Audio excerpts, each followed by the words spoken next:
факельные шествия в Киеве, Слава Украине! Харькове, Львове, Одессе.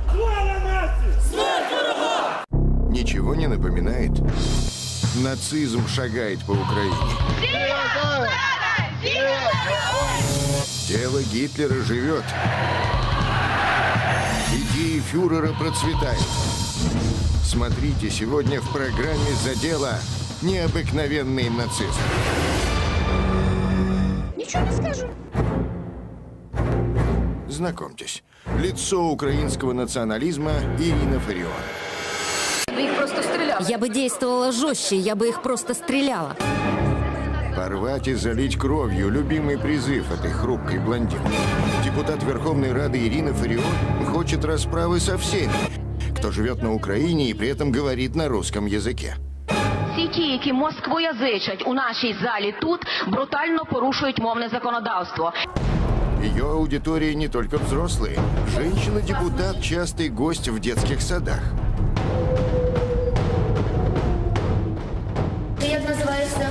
Оленка, яка красуня, ніколи не будь Альоною. Сегодня в программе «За дело» эксклюзивное интервью не для слабонервных. Впровадження у школу. Должно быть по меньшей мере 2 часа в неделю таких уроков.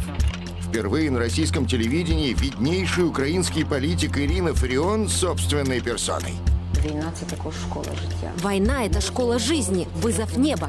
Але повертаюся до цієї думки, що це, В мабуть, чем секрет возросшей популярности националистов на Украине? Какие у них планы на страну? И почему ультрарадикалы хотят войны и внутри государства, и за его пределами? Через несколько минут об этом предельно откровенно расскажет депутат Ирина Фарион.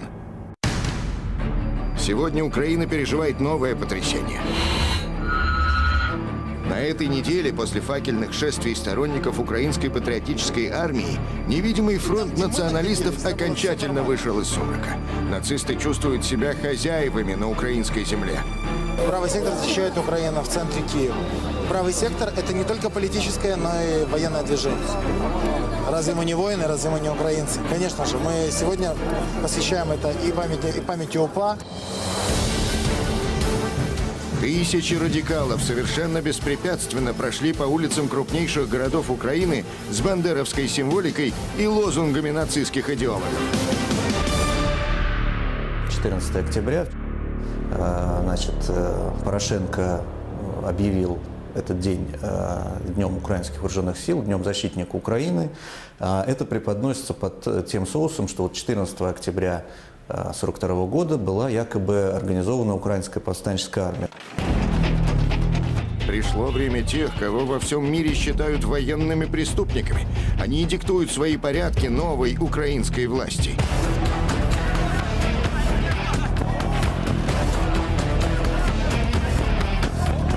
Сегодня Петр Порошенко, принимая решение и предлагая День защитников Отечества с 23 февраля перенести на ноябрь и День защитника Отечества фактически приравнять к Дню памяти украинской повстанческой армии, совершает историческое преступление. Вот это очень важно понимать. Это оправдание фашизма на государственном уровне. Кто мог представить, что в городе, практически стертом с лица земли, во время Второй мировой с таким размахом будут отмечать годовщину создания так называемой Украинской повстанческой армии? Организация УПА была немецкая. Это была структура очень четко функционирующая, которая вовлекала детей от 10 лет и дальше. Имела своих политработников, имела свои радиостанции, имела свои типографии. Вела очень мощную пропагандистскую работу, выкалывание глаз, это все была абсолютная норма жизни. Есть методички, они сохранились, которые готовили немцы и готовили сами украинские под немецким руководством, какие зверства и как нужно совершать, чтобы парализовать население ужасом. На Украине Россию не слышат. Теперь у нас даже разные учебники общей истории. Переписывание учебников. Это началось, подчеркну, не сегодня, где совершенно иначе воспринимается Великая Отечественная война, опять же. И совсем иначе говорят о Великой Отечественной войне и о роли Степана Бандеры. Не говорится о преступлениях, которые были совершены украинской повстанческой армией. И вообще представители УПА в этих учебниках, некоторых учебниках, представлены как герои, а не как военные преступники. Не говорится о трагедии, о смерти сотен тысяч поляков, как раз убитых, уничтоженных этими самыми бандеровцами. Фашист Степан Бандера теперь почти официальный герой новой Украины. Бандера – наш герой! Покрова – наше свято! Бандера – наш герой! То, что происходит в последние дни и недели, не случайно. И закладывалось это, опять же, не только в последний год или два. В 2003 году тогдашний президент Украины выпустил книгу «Украина не Россия». В 2010 году тогдашний президент Украины, уже Ющенко, уже другой президент, провозгласил Степана Бандеру героем Украины. И сегодня мы видим, что происходит чудовищно. Фактически на государственном уровне оправдывается фашизм. Нацистские шествия прошли в Киеве, во Львове, в Харькове. В первых рядах избранные боевики батальона «Азов». Именно они с особой жестокостью убивали, пытали, грабили мирных жителей Юго-Востока.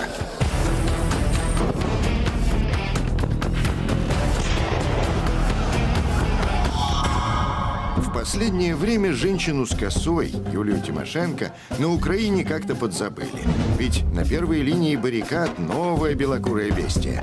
Ее оружие не прическа, не пламенные речи. Ви розпочали новий рух в світі. И даже не фокусы с инвалидным креслом. Оружие этой блондинки, ее диагноз – русофобия. И свойственны этой болезни симптомы – страсть к войне и жажда крови. Представьте болезнь, которая живет в человеке. Ему прописали лечение, а он вдруг говорит: «Я не хочу колоть препарат». Перемирие то же самое. Оно не дает результата, а только усугубляет болезнь. Конечно, надо продолжать войну. Уютное львовское кафе. За столиком напротив спокойная, милая, улыбчивая дама. Так сразу и не скажешь, что это женщина, неистовая националистка. І мені залишається лише їм нагадати... Мне остается только напомнить одну известную хрестоматийную фразу, что в государстве на чужом языке говорит либо гость, либо хам, либо оккупант. Хамов просто посылают, а оккупантов расстреливают. Вот тогда у нас будет порядок. Чтобы услышать от депутата Верховной Рады крепкое словцо, достаточно просто заговорить при ней на русском языке. Запитую всіх нас. Спрашиваю всех нас, откуда, как говорят наши святые галичане, взялся здесь российский язык? Кто его тут посеял? На каком он вырос? Как известно, тяжелые формы национализма почти не лечатся и крайне заразны. Именно поэтому Ирина Фарион сейчас один из самых популярных политиков Украины. Для меня существует его величество человек и никчемные люди. И вот если передо мной человек никчемный, я обязательно должна это прокричать. Энергии у яростной националистки Фарион хоть отбавляй. Она готова кричать о своей любви к родине и на площади. Перебував звук. И в коридорах Верховной Рады. Орлиці не сповідаються перед гієнами. До побачення. Чекайте, з'явилися офіційні документи. Сказала, орлиці не сповідаються перед То ви були гієнами. членом... А это знаменитая лекция пани Фарион в детском саду. Тебя как зовут? Оленка, яка Какая красавица. Никогда не будь Аленкой. Как только ты станешь Аленой, деточка, надо собирать вещи и ехать в Москву. Депутат пришла на занятия дошколят, чтобы рассказать, что такое хорошо и что такое плохо. А плохо, по мнению политика, носить русские имена. Вот сейчас про Мишу и поговорим. Если бы Миша жил в Англии, его звали бы Майкл. Во Франции был бы Мишель. А если он на Украине, то должен быть Михайликом. Как вам больше нравится, Михайлик или Миша? Особенно легко нацизм передается в среде неокрепших умов. Быстрее всего идеями националистов сражаются дети и подростки. Депутату это хорошо известно. Она с удовольствием пожинает плоды своей активной политической деятельности. Сегодня такие политики, как Ирина Фарион, призывают решать проблемы страны с помощью оружия. Борцов за мир не слышно. Громче всех кричат борцы за войну. Розстріляти бюлетенем поки що. Меня возмущает неумение мобилизовать все общество, поднять его на борьбу. И непонимание того, что война – это школа жизни. Непонимание того, что это вызов неба. Вся наша жизнь – это война. В любом цивилизованном государстве за призывы убивать привлекают к ответственности. Но Украина сегодня – это открытая и удобная площадка для ультрарадикальных организаций. Нынешний украинский политикум, я не знаю, во что они в глубине души верят. Может быть, Коломойский даже не очень хорошо или и Порошенко тоже не очень хорошо относятся к бандеровцам из-за Холокоста. Может быть. Но сейчас они руководят нацистским бандеровским государством. И прекрасно себя чувствуют. На войне революции безумные идеи нацизма первыми подхватила фашистующая молодежь. На этих кадрах леди Инред, депутат от праворадикальной партии «Свобода» Ирина Фарион, старается произвести впечатление на молодое поколение. Платье с декольте, прическа волосок к волоску, профессиональный макияж. Политик Фарион похожа на голливудскую диву местного разлива. Не можна трошки ненавидіти. Невозможно ненавидеть чуть-чуть или быть немного беременной. Не можна трошки бути вагітною. Чимось іншим. Как только мы начнем разбавлять, мы потерпим поражение, как было в 2006-2008 году и так далее. В 6-му році, в 8-му, 9-му і так далі. Дама с укладкой на шпильках прямо в поле призывает молодых людей воевать до последней капли крови. Вижу многие из вас с голыми ногами. Это просто фантастика. Неужели ей не жалко солдат? Ведь у самой наверняка есть внуки. У меня нет сына, у меня есть дочка. 14 октября весь мир наблюдал митинги и факельные шествия во славу Степану Бандере. Бандера! Шухевич! Герої України! Так похожие на те, что устраивали во славу фюрера в гитлеровской Германии. К власти пришли полуграмотные и самодовольно тупые люди, которые сделали все, чтобы превратить человека в восторженного дикаря.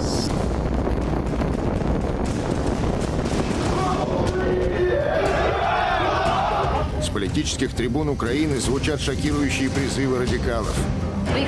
Просто стреляла бы. Враг действует на нашей земле. Его нужно было гнать отсюда еще с 1654 года. Но меры должны быть жестче, способы должны быть еще более жестокими. Она сказала это прямым текстом. Убивать русских. Она публично, под камерой, перед тысячами людей сказала, мы должны уничтожить Кремль. Скажите, что это, если не фашизм? Смотрите сразу после рекламы в программе «За дело». О чем молчит яростная националистка Фарион? Что ее связывает с Россией? Сенсационное признание. Дайте вспомнить. Я поняла, что это была большая ошибка и сразу ее исправила. А также боятся ли Европа и Америка украинских националистов?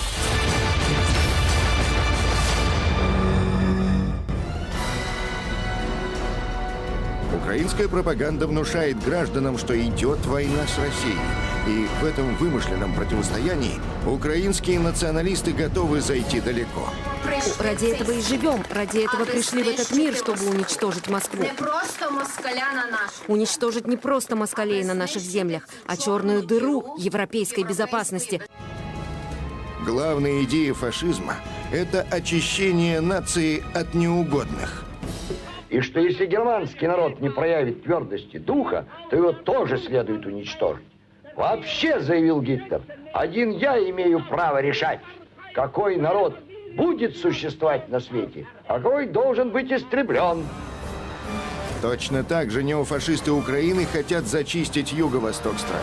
Еще 2 мая на примере событий в Одессе они всему миру показали, как работает гитлеровская идея в наши дни. Это фашизм. Сжигают людей заживо. И считается, что это нормально и правильно. Нацистская пропаганда сводит с ума тысячи людей.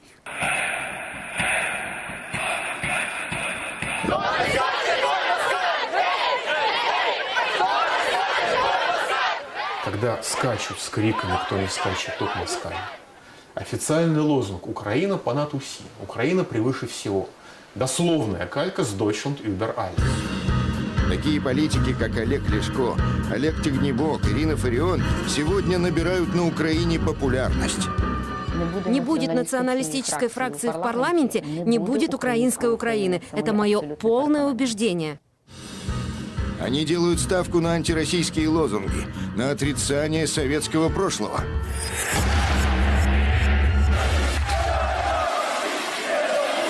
Они решили строить национальную идентичность Украины на русофобии, на откровенном отрицании исторической связи и единой истории России и Украины.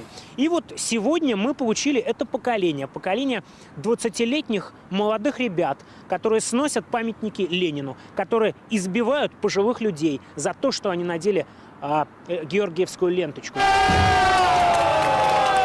Снос памятников – любимая забава украинских фашистов.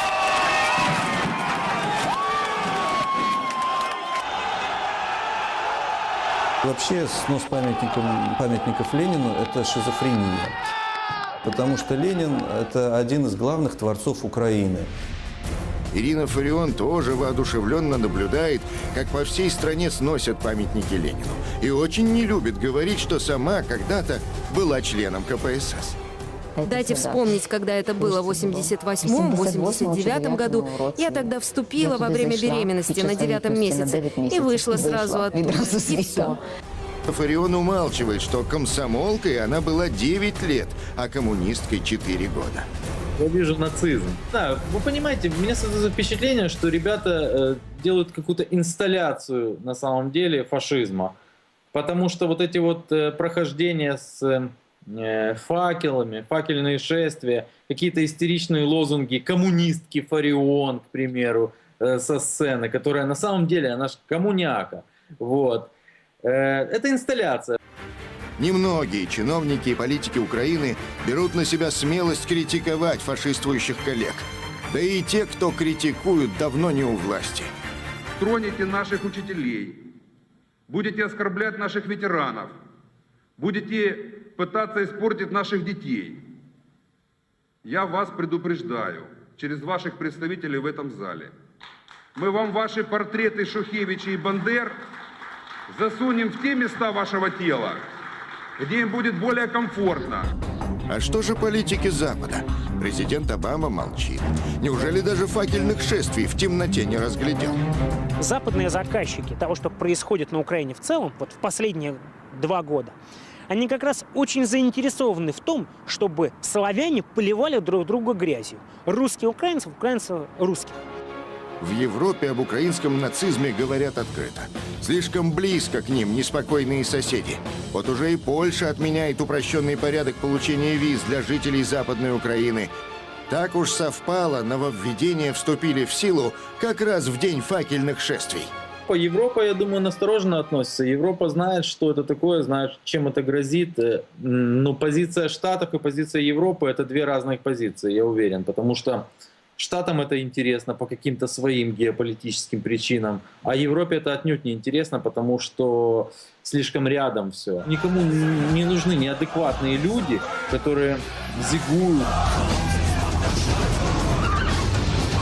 Нацисты с факелами уже стучатся в двери Евросоюза, и, похоже, они уверены.